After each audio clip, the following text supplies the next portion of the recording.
Hi guys, it's Heather Darnell and welcome back to my art channel. So today I wanted to talk to you about varnishing and show you how to do it, because varnishing, believe it or not, is not something I've always practiced. And that said, I want to make sure that if you haven't really done a lot of work yet, or you're just starting out, that varnishing is something that you pick up as soon as possible. It's an essential habit and practice that you should include in all of your artwork, at least the pieces that you plan on preserving and are selling. So that's what we're going to do today. But before we get started, today's ministry snack comes from the book of Romans, chapter 8, verses 5 and 6. And it reads, "For those who live according to the flesh set their minds on the things of the flesh. But those who live according to the Spirit set their minds on the things of the Spirit. For to set the mind on the flesh is death, but to set the mind on the Spirit is life and peace." We tend to follow, myself included, I am not excluded from any of this, tend to focus on things of the flesh, meaning of in our body, not just what's on our body, but what's in our mind and our heart, which also translate to the things that we focus more on as far as possessions and things and trends and, you know what I mean? Just whatever we can see and get our hands on. And whatever we can see and get our hands on typically aren't what we are supposed to be focused on. These wonderful things that God's given us and blessed us with, He's allowed us to have, things that we don't even need, are because He loves us. He wants to shower us with things more than we can count or even realize. Just like we do the same with our kids.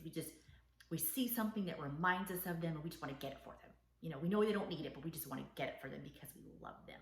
And Jesus is the same way with us.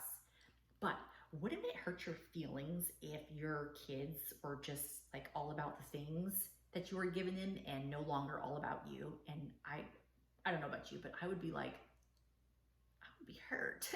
You know what I mean? And so therefore I would kind of understand that there's that disconnect there, and that's a death of our relationship. If he's constantly focused on his things, he is essentially by choice putting our relationship to death, therefore cutting us off and him going in a direction that I probably just don't even want to imagine him going on.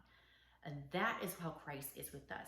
The second we tend to focus on things that are of the flesh, that are of earthly ways, we are essentially cutting off our relationship with him and walking ourselves down a plank into a pit of death. He wants us to just be aware of that. Be grateful for what we have, but understand when you lose your focus, you will be set to death spiritually. Hell is not a place that God designed for us. He designed that specifically for the enemy and all of us as demons. And as long as we reject Christ, we're basically putting ourselves there, because it's not that Christ rejected us, we are rejecting him when we have a mindset that we are just desiring and focusing on the things of the flesh. But if you focus on the things of the Spirit, such as Christ, you are going to literally be in eternity in heaven on cloud nine. So let's focus on the things of the Spirit and not so much things of the flesh, which could even include our desire to be focused in our painting. They are wonderful. Just know that they are not the most important things in life, and be grateful that we are blessed to do them to begin with. All right, let's varnish. Okay, before we get started, I wanted to go over a few things and give you what I feel is good information, so that not only will you have a better idea of what varnish is, but also to know that there is more than one or two reasons why it's highly suggested to do it, and of course, how to do it. Now, varnish is simply a protective layer that preserves your artwork and has other benefits. Just like so many people wax their cars, it adds a smooth protective layer over the paint and gives off a nice shine. And as long as I'm using cars as an example, Armor All does the same for the tires and interior portions of a car. So first off, my suggestion is, when you have a product in mind, read the reviews before you buy it. This is important because you may think all varnish is alike, but they're totally not. Just like not all calories are the same, neither are many things in life. Some varnishes tend to turn your painting yellow or cloudy looking, so see what other people's experiences are and do your research on the product itself. You don't want to solely rely on reviews, because although reviews are good, but doing both is better. Some reasons to varnish are that it prevents fading from using paints with poor light fastness. your paint's oxidizing or changing color from time and age with dust and other environmental properties that start to collect on it, including humidity. Like I said before, varnish also gives off a nice glossy finish, even similar to an epoxy or a resin, depending on how many coats you apply, unless you prefer an alternate finish like satin, semi-gloss, or matte. In that case, just make sure you pick up the specific finish of your preference. Beyond the type of finish, varnish can really make your colors pop, so just when you think your colors are banging and couldn't be any brighter, you'd be surprised on how much more brighter your colors can appear. So this is really good news, especially if your painting turned out dull from using lower quality paints like craft paints and or combined with using additives used in pouring like Floetrol. So again, a varnish is a great way to bring a painting back to life. There are several ways to varnish, but the bottom line is to do it the way you like it. There's no right or wrong way, I guess, but I'm just going to show you how I like to do it with one of my most used products and preferred method. You might have a different opinion and or different experience, but just keep an open mind because you may change your method at some point, so it's best to have a little understanding of different ways of doing it. There is the t-shirt rub method where you pour the varnish into an old t-shirt and rub it in, although I feel like the t-shirt would absorb some of your expensive product. You can pour the product directly onto your working surface and tilt it like you would doing a dirty pour or a ring pour, for example, but then you would lose some dripping off the sides, again wasting some of your expensive product. The benefit to that, however, is that you would be getting the thickest one-time application along with getting even coverage, and it would be faster than doing the t-shirt rub method or brush methods, which I'll go over. Spray varnish is another option that's pretty easy, but even with multiple coats, you won't have the same look or thickness, plus a lot of them don't have the same kind of protection, which is why there can be such a big difference in price, more so if it's a lower quality brand like Krylon or Mod Podge. On the other hand, some examples of professional or artist grade spray varnishes are by Golden, Liquitex, Grumbacher, and or Winsor & Newton, and you can easily find those at Michael's, Hobby Lobby, or some online stores like Dick Blick. My personal experience though with Golden spray varnish actually wasn't the protection or the finish. Believe it or not, it was the spray nozzle thingy that was awful. I found it to be, I don't know how to say it. I found it to spit more than give off a smooth, even spray, and those larger spray drops would show on my work. It wasn't terribly noticeable, but I noticed it, and who's to say someone else wouldn't either? You just never know who has a trained eye, especially if you're trying to sell your work. So for me, I was not happy with my $25 spray varnish product. Again, more reason to look at reviews. Next, there's the sponge brush method, but it's rare to have this as the preferred way to varnish because of potential sponge particles and pieces coming off, and it's a good enough reason why I'd rather not risk doing that on my projects, especially if it's on a commissioned piece. And finally, there's the brush application, which is what I'm going to show you how to do. It's fairly simple and can be done a couple of different ways. You can pour some varnish in a small bowl, dip your brush in the varnish and go from there, or pour some varnish directly onto your work and gently brush it over your piece. Both ways are nice because I find there's no waste, just whatever residual varnish is in my brush that I need to wash out. After you choose your product and preferred method, make sure your canvas is super clean. I suggest taking a gentle wet wipe and gently wiping the surface off. You can also use a damp paper towel folded up, and the wet wipes don't have to be the brand I'm using. However, I do not recommend a harsh product like Clorox or Lysol wipes. This is not about ridding potential germs on your project and preventing the spread of COVID. Understandably, if you insist on that being your reason, then just be prepared for surface damages such as the removal or thinning of your paint. The whole purpose of wiping the surface clean is to remove dust and debris that would be sealed in with your varnish if not properly cleaned, and or to remove silicone oil that would react with your varnish, and that is not good.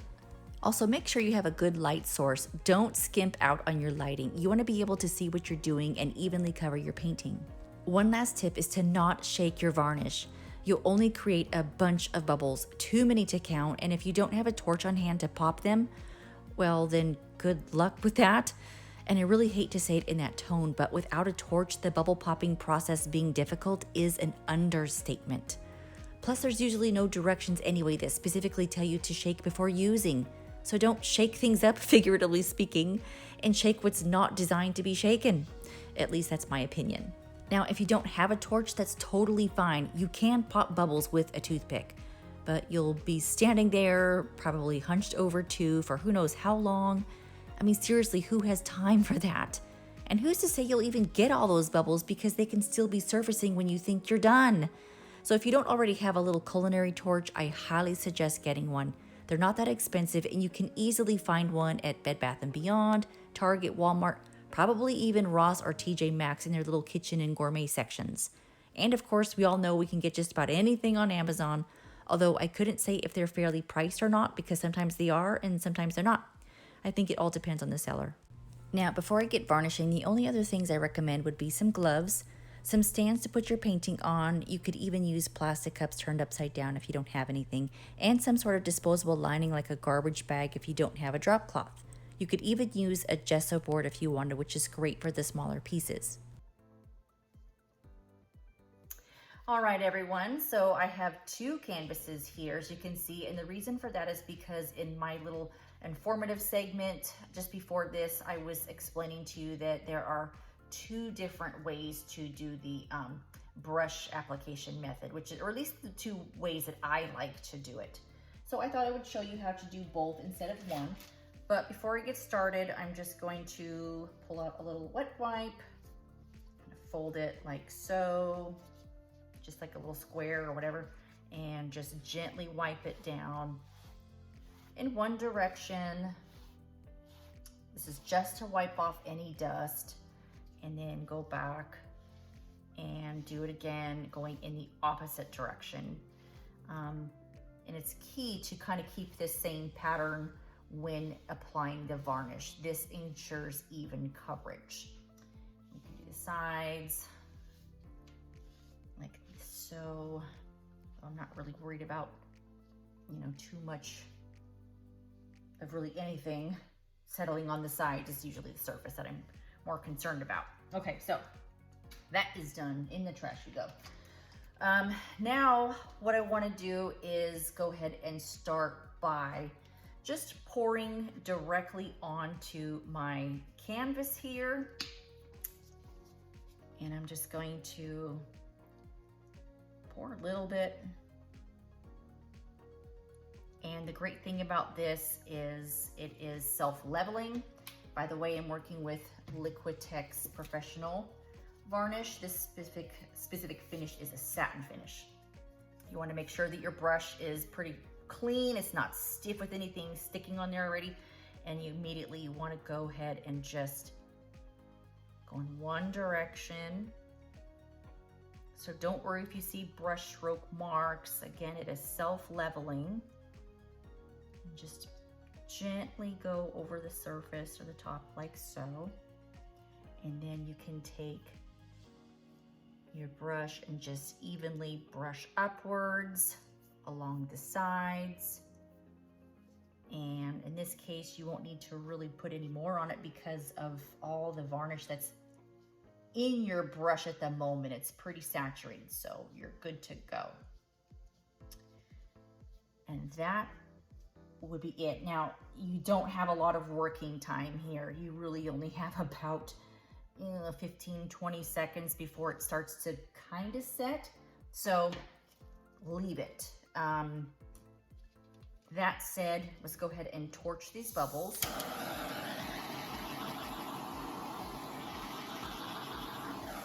Just real quick. You don't want to go in and hold your torch over like this. You don't want to cook your painting. It's not a blow dryer. It's just simply to pop any bubbles. All right, now the other way would be to pour your varnish into like a little bowl like this, and you can see that this looks kind of milky. The consistency is, yeah, like, looks like skim milk, almost like watered down skim milk. But anyway, so I'm kind of just really getting a lot on my brush right here. Doing the same thing, just gently going over my piece. And you don't want to overwork the canvas or whatever you're working on. You don't want to, you know, start being too aggressive and then do something that you regret. So, all right, and again, just go up like so. And you can notice there's really no waste. And that's good because this stuff is not cheap. And you don't want cheap stuff on your paintings anyway. So it's always better to just invest in something that's going to ensure you, you know, a lot of good things to preserve your piece and just to give it that extra finish on it. All right, torch it.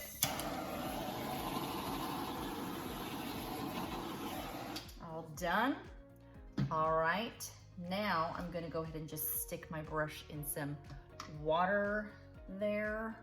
And while that is soaking, I would suggest just pouring the remaining of your varnish back into the bottle here. If I can kind of do that in frame without making a mess. Good, perfect. So there you have it. You saw 2 different ways to do the brush application. The second time I go around, I'm going to do the opposite. So I will go up and down, and I might go back for a 3rd coat. And when I do, that direction would go back from straight across or left to right. So again, just keep those patterns in mind when doing your varnishing, if you're gonna do the brush application method. So alrighty, stay tuned for the dried result. Alrighty, everybody, so here is the dried results of my little 6x6 tile canvases. These were just little experimental pieces I was working on. I wanted to see what it would look like when I was doing my Dutch pour if I used the same colors, but I was really more looking at to see how it would look if I poured the colors in a different order. And so this is what I got. It was fun, turned out pretty good. Worthy of a varnish, at least I think so. But anyway, so the bottom line is when it comes to the varnish that you pick out, keep in mind that every varnish is going to have a different drying and curing time. So for this particular brand that I use by Liquitex Professional, it has an average drying time of like 2 to 3 hours a layer. So if you're looking to apply multiple layers, it's really going to take a long time. I mean, do the math. So if you have someone who's wanting to commission you and they want their piece, rather quick, understandably, if they like your work and they're excited to have it in their house, just let them know that it's not just the drying time of the paints they need to consider, but also the drying time of the varnish. So anyways, I only did 2 layers, not 3. After thinking about it, I was like, I only have a satin finish. It just wasn't necessary. Typically when I use gloss and high gloss finishes, I add 3 to 5. I really like it to give that, that sort of resin type look, and I'm just not going to get that with a satin finish. But here is 2 coats of a satin finish, and the camera is in full focus, and you can see that you really can't make out the canvas texture, or the surface texture rather, so it's really minuscule. But you can clearly still make out the painting, which, I mean, hello, you want that. You want that to stand out. And the color really is even more vibrant. Something I absolutely love about varnish. It's just, man, you think your piece was sexy when it dried, put some varnish on it, and it's like, boom, the colors are just so vibrant. So again, up close, really can't make out the canvas texture, the surface texture, which is a good thing. Now that you've seen this, now you see it. Now you don't. Look at magic. Anyway, so here you can clearly see it. Hear it and feel it. And you come back down here. Can't really see it. Can't really hear it. Can't really feel it. And I'm just, gently gliding my nail across the surface. And obviously I'm not going to gouge my nail in there. It doesn't make sense to try to ruin something I just made, but it's just really to give you an idea of the thickness of just 2 layers of the Liquitex Professional varnish. So, alrighty guys. I hope this video was informative for you, and if you liked it, go ahead and hit that like button and subscribe while you're at it. Don't forget about that notification button either. You want to see when I have something new, right? So hit that button. All right, guys, but more importantly, remember to thank God for this opportunity and always paint from the soul. See ya. Bye.